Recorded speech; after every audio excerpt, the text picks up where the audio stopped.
கொண்டிருந்தால் யார்தான் நிலைத்து நிற்க முடியும்?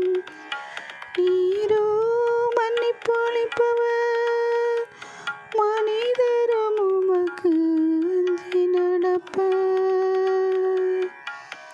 ஆண்டவரிடமே பேரன்பும் மீட்பும் உள்ளது.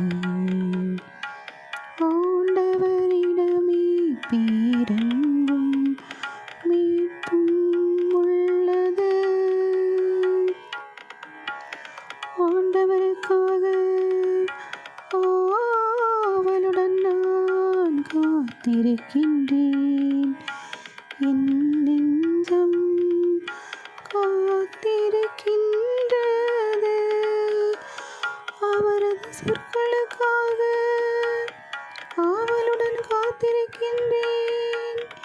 விடியலுக்காய் காத்திருக்கும் காவலரை விட, விடியலுக்காய் காத்திருக்கும் காவலரை விட என் நெஞ்சம் என் தலைவருக்காய் ஆவலுடன் காத்திருக்கின்றது. ஆண்டவரிடமே பேரன்பும் மீட்பும் உள்ளது.